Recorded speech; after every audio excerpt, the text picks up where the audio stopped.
வருமானிப்போம். அன்பிற்குரியவர்களே,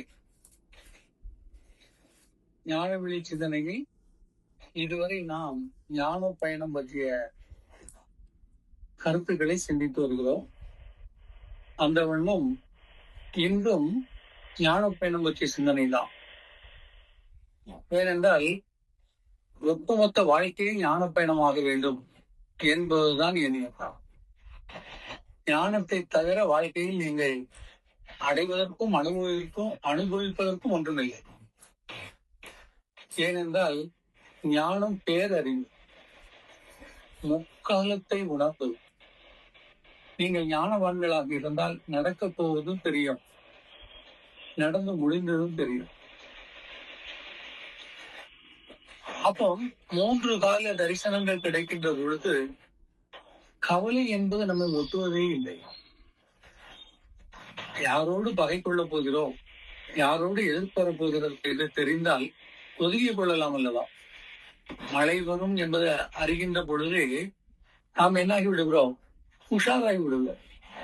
இயற்கை எல்லாமே அறிவித்து விட்டுதான் செய்கிறது. நன்றாக ஞாபகம் வைத்துக் கொள்ளுங்கள். மழை கூட டக்கென்று வருவதில்லை. மேகம் கருக்கும், இடி இடிக்கும், மின்னல் வெட்டும், அதற்கு பிறகுதான் மழை பொழியும். நன்றாக சிந்திக்க வேண்டும். தானாக மழை டப்புட வருவதில்லை. ஒரு மரம் தானாக உடனே முளைப்பதில்லை. அதற்குரிய காலத்தை அது எடுத்துக்கொண்டு வருகிறது. அப்போ நாம் அதற்கு தக்கவாறு என்ன ஆகலாம்? வழிவகைகள் பண்ணி கொள்ளலாம். எல்லா நிகழ்வுகளுமே அறிவிப்பின் பின்னால் தான் வெளிவருகிறது என்பதை உணர வேண்டும். ஒரு குழந்தை பிறப்பது கூட தாய்க்கு சுமதி வருகிற பொழுதே அறிவிப்பு வந்து விடுகிறது. இது வளர்ந்து கொண்டிருக்கிறது, 10 மாசத்தில் வெளி வரும். குழந்தை உடனே பிறப்பதில்லை இல்லையா? ஒரு காலத்தை கொடுத்து நாம் அதற்கு தயாராகி அதற்கு ஒரு வளர்ச்சியை கொடுத்துதான் அதை அனுபவிக்கிறது. அப்ப இதே மாதிரிதான் எல்லா நிகழ்வுகளும். ஆனால் நாம் தான் அதை பொறுமையாக உணர்வதும் இல்லை, அனுபவிப்பதும் இல்லை. என்ன நடக்க போகிறதோ, ஏது நடக்க போகிறதோ என்கிட்ட ஒருவித பதட்டம், பயம், தடுமாற்றம்,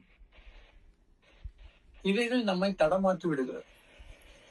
எனக்கு பாருங்க, எல்லா நிகழ்வுகளுமே நன்றாக நீங்கள் உணர்ந்தவர்களாக இருந்தால் உங்கள் வாழ்க்கை எப்படி அமையும் என்று உங்களுக்கே அறிவிக்கப்படும்.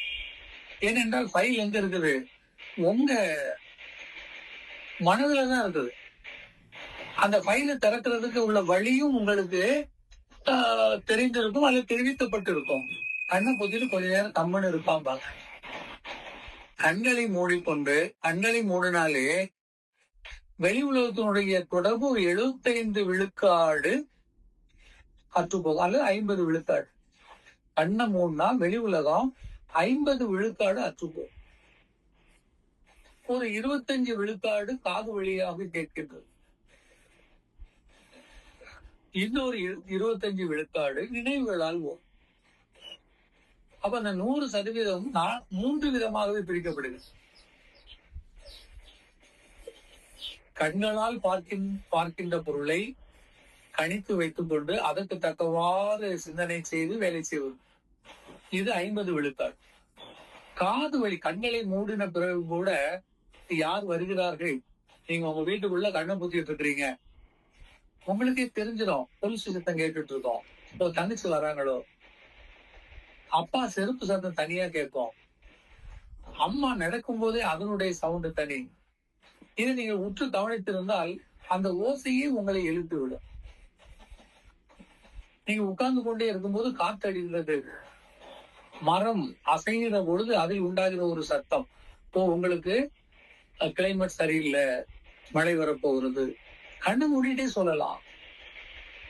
எல்லாத்தையும் பார்த்துதான் சொல்லணுங்கிற தேவையே இல்லை. நீங்க முழுக்க ஞானத்தில் இறங்கிவிட்டால் இந்த 2 கண்களையும் தானாக மூடிக்கொண்டு உள்ளே அமைந்திருக்கிற ஒற்றை கண்ணை திறந்து கொண்டு உலகத்தை அளக்கலாம். எவ்வளவு பெரிய ஆற்றல் இந்த உடம்புக்குள் வழங்கப்பட்டிருக்கிறது. நாம் அதை சிந்திக்கிறதே இல்லை. உடுக்கிறது, உண்கிறது, உறங்குவது, இதுதான் வாழ்க்கை. அப்படிதான் நினைச்சிட்டு இருக்கோம். பார்க்க 2 கை 2 காலு மாதிரி இருக்கும். ஆனா அதில் உண்டாகக்கூடிய எண்ணங்கள் அளப்பரிய இல்லையா? பூட்டை சாவி கொண்டுதான் திறக்க வேண்டும் இல்லை, கண் கொண்டே திறந்து விடலாம், வாக்கு ஒலியை கொண்டு திறந்து விடலாம், நினைவால் திறந்து விடலாம். அப்பருக்கும் ஞான சம்பந்தருக்கும் இடையில் நடந்த போட்டி அதுதான். அவருடைய ஞான பலனை காட்டுவதற்கு திருக்கோயில் மூடப்பட்டது. பல காலமாக திறக்க முடியவில்லை, திறக்கவும் இல்லை. ஞான சம்பந்தர் அப்ப வயசு ஒரு 7-8 வயசு, அப்பருக்கு 70 வயசு. 2 பேரும் ஒன்றாக வரார்கள். கோயில் நடையை திறக்கணும், அது மூடியே கிடக்குன்னு ஊர்காரன் சொல்லிட்டான். யோசிச்சு பாருங்க. ஞான சம்பந்தர் சொல்கிறார் அப்பர்கிட்ட, நீங்க திறக்கலன்னு. உடனே அவர் ஓடி போய் கதவு தட்டினாரா, சாவி எடுத்து திறந்தாரா? இல்ல, நின்ற இடத்தில் நின்றபடியே நிமலனை நினைத்து பாடினார், இறை சிந்தனையோடு பாடினார். திறக்கட்டும் கதவு திறந்தார். அதே மாதிரி அந்த திறந்த கதவை ஞான சம்பந்தர் மூடட்டும் கதவுனாரு, மூடிட்டு. எவ்வளவு பெரிய கதவு! இந்த கோயில், பழைய கோயில் கதவையெல்லாம் நீங்க பார்த்தா தெரியும். நம்ம வீட்டுல இருக்கக்கூடிய சின்ன இது மாதிரி எல்லாம் இல்ல. அதனுடைய அடைப்பு தாழ்பாள்கள்லாம் ரொம்ப பெருசு, கதவே தள்ள முடியாது.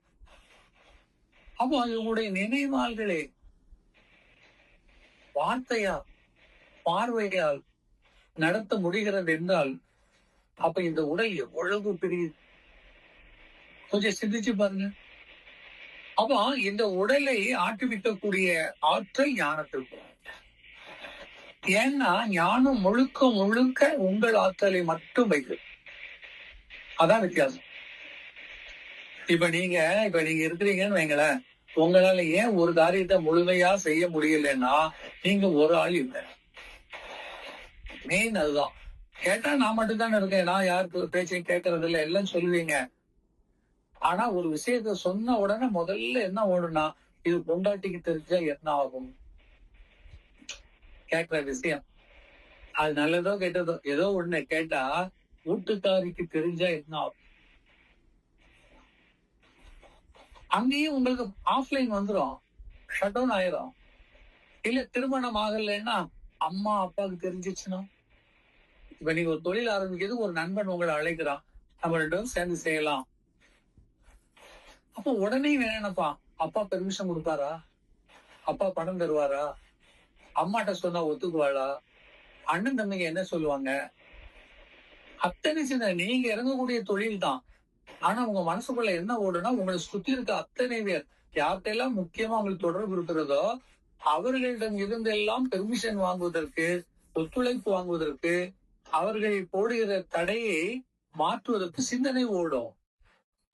அப்ப அந்த தொழில் எப்படி நீங்க சிறக்க முடியும்? இதுலயே உங்களுடைய அறிவை என்ன ஆகிட்டீங்க, பலவீனப்படுத்தி விட்டீர்கள். ஒற்றை சிந்தனை வருவதற்கு இல்லை. நினைச்சோம் நாமளே முடிச்சோம்னு சொன்னா டெஃபினட்டா எல்லாத்தையும் செய்யலாம். ஒரு பெரிய மரத்தை கூட முறிஞ்சு விளைட்டுன்னு சொன்னா போல. ஆனா நீங்க அதை சொல்றதுக்கு முன்னால அந்த ஒற்றை சிந்தனை மட்டும் உங்கள்ட்ட இருக்காது. அது அடுத்த வீட்டு தோட்டம்னு வைங்களேன், இப்ப மரம் முறிஞ்சு விழுந்தா நம்ம தான் முறிச்சுட்டேன்னு தெரிஞ்சிச்சுன்னா அந்த தோட்டக்காரன் வந்தா என்ன பதில் சொல்லுது? இப்ப விழும்போது நம்ம மேல விழுந்துருமா? இல்ல அதுல இருக்கக்கூடிய காயெல்லாம் நம்ம மட்டும் பறிக்க முடியுமா, மத்தவங்க எல்லாம் பறிச்சுட்டு போயிருவாங்களா? அப்ப நமக்கு ஒரு 2 காய் தான் பறிப்போம், மீதி காயெல்லாம் வேஸ்டா போயிருமே, அதுக்கே நம்ம மரத்துக்கு முறிக்கணும்? இல்ல நம்ம சொன்ன மரம் முடியுமா முடியாதா? எத்தனை கேள்விகள். அடக்கமில்லாத மனம், அமைதியற்ற நிலை, காரியம் சிந்திக்க அது விடாது. அதான் காரணம். ஆணாக இருந்தாலும் பெண்ணாக இருந்தாலும் 1000 சிந்தனைகள் அவரவர்களுக்கு தக்கவாறு. அப்ப இந்த சிந்தனைகள் எல்லாம் உங்களை என்ன வச்சிருக்கிறது? கட்டி வைத்திருக்கிறது.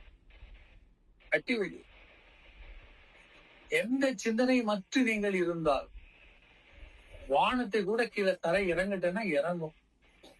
நீங்க ஏறி வானத்துக்கு மேல போகலாம். It can. வானம் இறங்குவதற்கு தயாராக இருக்கிறது. வானமும் பூமியும் ஒன்றா கலக்க முடியாமல் இருப்பதற்கு இடையில் இருக்கும் கர்மவாதிகளான நாம் தான் காரணம்.